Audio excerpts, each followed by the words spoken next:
What's up, everybody? Tonight you are here on NYSTV, and I am John Pounders. And tonight I'm going to be reading to you guys something that was sent to me and told to me, and it is alarming and disturbing. I have no way to know if the person writing it is legitimate, but when I look at it and I read what it says, I've heard it before, and I've heard it from many other people. And so I am going to read it because it is alarming and it has implications not just for me, but for you guys out there. Actually, anybody who is out there doing anything that is against the worldwide agenda of these covens.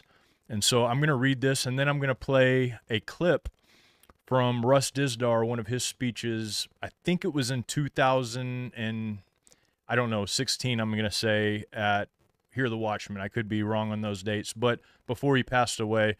And he happened to say something that is very similar to what is being written in this letter. So hold your horses. I'm going to read this to you, and I'm going to read it to you kind of step by step here. Just kind of read it. It's a 3-page long letter here. So I'm not going to tell you who it's from. In fact, they didn't tell me who they were. But so here we go. It says, "Dear John, I hope this letter finds you well, though I'm not sure my words will leave you feeling the same. I've been meaning to write you for weeks, but something's been gnawing at me. I'm compelled to share it, not to scare you, but because you've always had a knack for seeing through the fog of things, and it might save your life. It's about these Coven members, they call them, and their assignment is in every city. It's a story that makes you question the faces around you, and I warn you, this is not to be taken lightly. I shouldn't be telling you this because it could cost me greatly.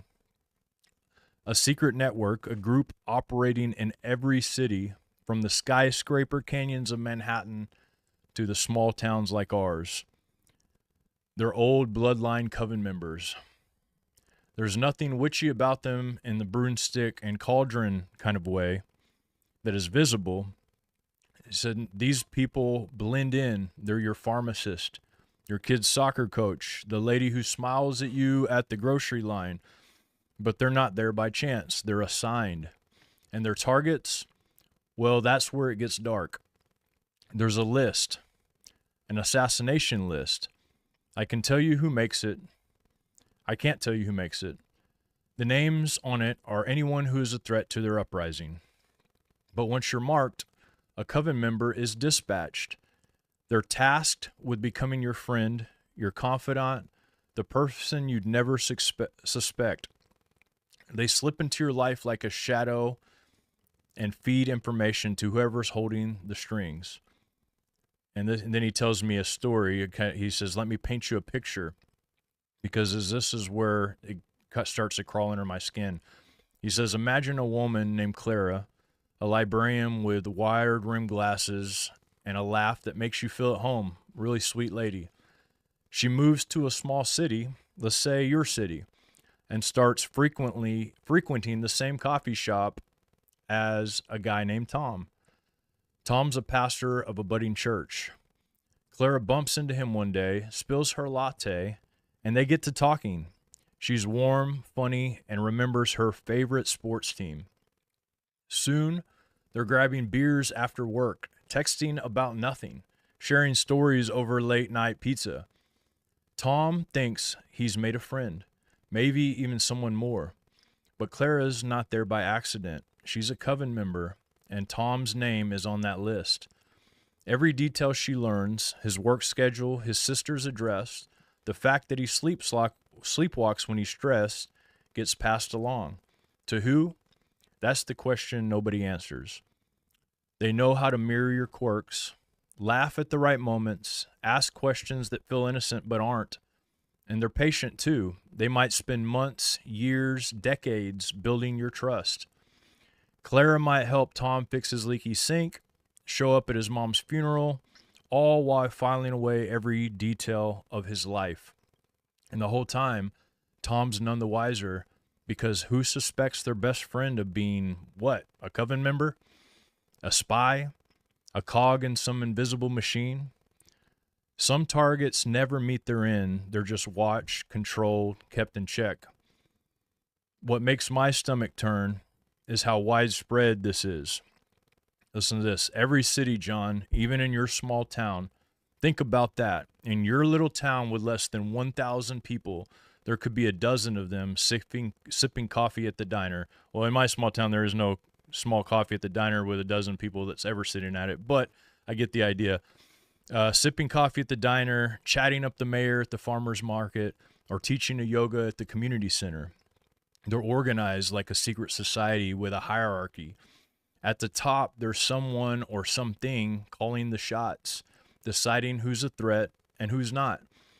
Below them, local handlers assign the operatives, give them their targets, names, maybe even a dossier with photos and habits. The Coven members don't always know why they're watching someone. They're told it's for the greater good, and some have personalities they don't even know about. I haven't told anyone else, John, because I don't want to sound like I've lost it. But I know because I was in and I woke up. So do me a favor, keep your eyes open. If someone new slides into your life a little too smoothly, or has, ask yourself why. The time is coming soon to where they will act at once. P.S. Burn this letter when you're done. I don't know who might be watching. Well, there's like 1,000 of you watching right now, and he didn't give his name, so I wanted to bring it out there because in my mind, there's a chance that that's real, and I don't want to believe it's real, but I know that this kind of stuff goes on. David Carrico, I've been working with him for a long time. He's wrote about this stuff. He's witnessed to people that are in this thing, and so have I. I've talked to these people, documented that it's real, but this just hits close to home. It's a weird story that you think about, but you don't think about it being that widespread. And I assume that if they're tied in with other secret societies, it wouldn't be very hard for them to be in every city, because every secret society, at least around where I live, every town you go into, that's right there on the threshold of the town, tells you who runs the town. And so, yes, every city, even a small city with less than 1,000 people, has a secret society. And so, as much as I would like to believe that somebody was just writing me this and wanting to tell me a good story, I pretty much know that's not the case. I know this kind of stuff actually happens. But I understand this, and I'm always thinking about this. And you guys, sometimes it can make you very paranoid. In the last year or so, I feel like I've chosen to forget a lot of this stuff on purpose, because I just wanted to operate without fear. I want to operate without fear of being betrayed, without fear of being killed, without fear of all of those things. And the only way to do that is just to do it. And so that's my mission right now. There's been years, though, actually, from like 2019, 2020, all the way to really last year, or just really the beginning of this year, I've been very guarded with that. And I've always been very suspicious of people who are around me, because I've become privy to this, and actually even had some of the people expose themselves who were a part of this, what this guy's saying, worldwide coven. I assumed it was a small coven acting on their own behalf, but I think that almost sounds naive now to think about. And in light of all of the weird stuff that happened with this whole Charlie Kirk thing, it doesn't surprise me.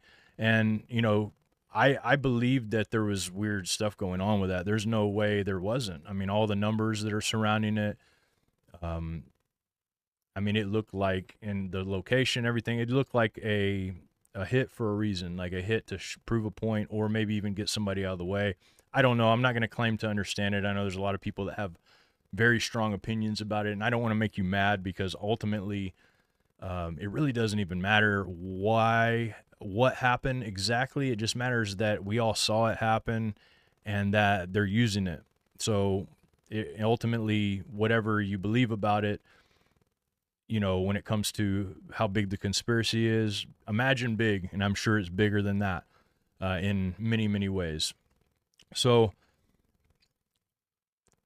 one of the things that I think all of you guys should take home with this is, if you are a person who is out there sharing the light of Christ, and maybe would be considered a threat to the system, you know, get to know the people that have gotten to know you and be very careful about that.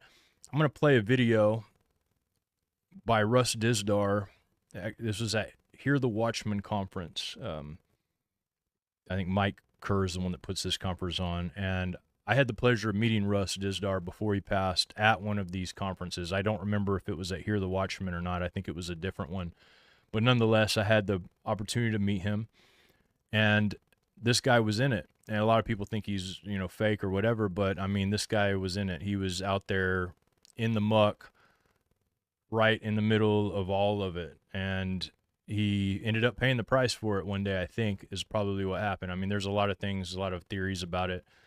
But he was, I remember when I talked to him at the conference, I remember seeing his Ford Raptor truck. It was a Ford Raptor, and it had, like, the Ford Raptors are cool because they have kind of armor underneath and everything. And he was saying that, you know, I'm getting ready to work on another project.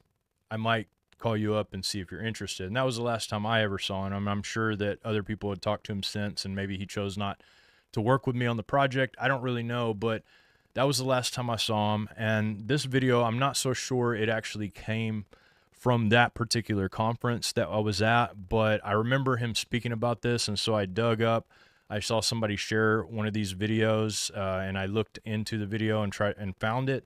And so I'm going to play it for you guys, and I'm going to comment on it after we play it here. So we have 8-year-olds that a pastor calls me to in Kent, Ohio. Both of them, twins, both of them have been created with subpersonalities, demonization, and parts that believe in a coming Führer, a coming world leader.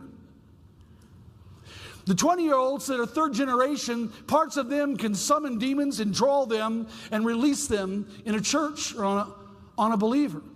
Every single state in the United States and every city has them.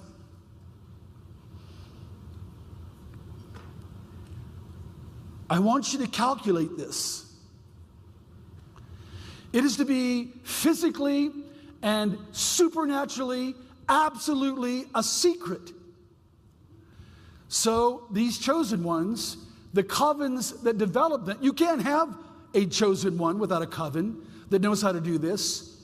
You can't have a family line of them if it didn't begin originally with Nazis who believed the Black Flame, the ancient brotherhood, that believed in the development of a master race, spiritually guided to become the God men, the super warriors, that number one will help collapse the existing government and help then bring about an entire new world order. It is about the removal of peace on a multi-continental, multinational level. It is about the design, attack, and elimination of anybody they think are resistors. If you've heard about lists, it's correct.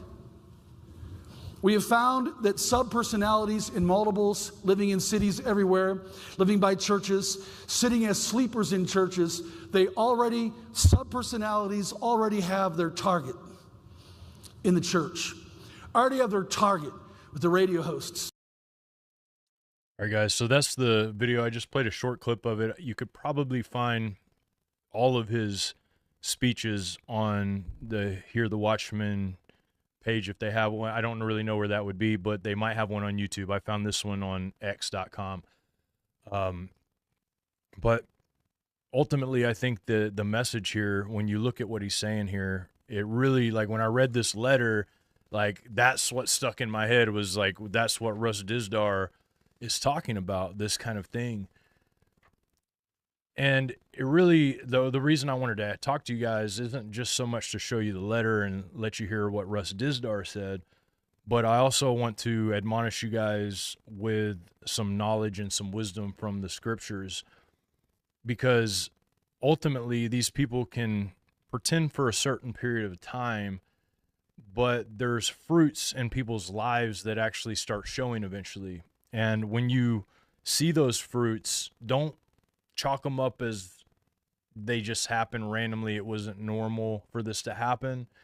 remember those red flags, like take them into account, because it's likely that those red flags are actual part of this person that they've been suppressing on purpose to keep you close to their graces. The scriptures say, and Jesus says, actually, by their fruits you will know them. It also says by the love they have for one another. And so Christians should have a lot of love for one another, but their fruits shouldn't lie. You know, there's people that I've known in the past that were a part of Covens, for sure a part of Covens. I don't think they were assigned to me, but I used to be in a metal band that played with a lot of satanic bands. And the way that these people are is they can be very nice. I mean, they can be extremely nice. I'm talking like best friend, boiled down to it, like you feel like really good about that person. But then there'll be random times where everything just show who they are. And so when people show you who they are, I say you should really take note of that and don't chalk it up as, well, it's just that couple times, you know, it only happens every now and then. Ultimately, we present a character, all of us do. We put our best foot forward. If I presented you how I was when I woke up this morning, I would look homeless probably. You'd see my beard going like this. Some of you might think I look homeless now. My hair would be like this. I'd probably have my shirt off, and you know, my chest would be exposed, and I would look bad, right? But we put on a character, kind of. This is where the word character comes from. Does that person have character? You put on your character and you present yourself before people. And character isn't really what's on the inside. I know a lot of people say that, but ultimately your character is the person you present to the rest of the world. And then some people actually have people that are really the person that they present.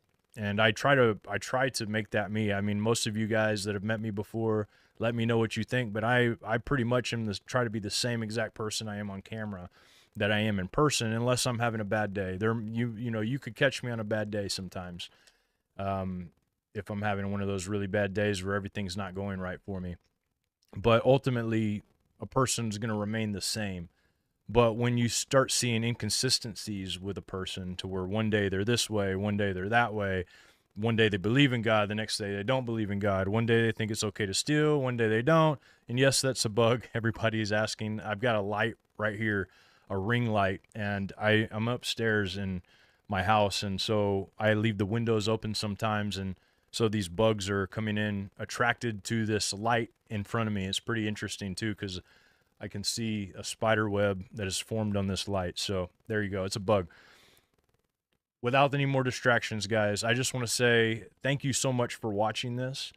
And if there's anything else that you guys would like to hear from me, if there's some kind of story or there's some kind of topic that you really want me to talk about, please put it in the comments. Let me know in the chat. And I love you guys, and I'm so thankful.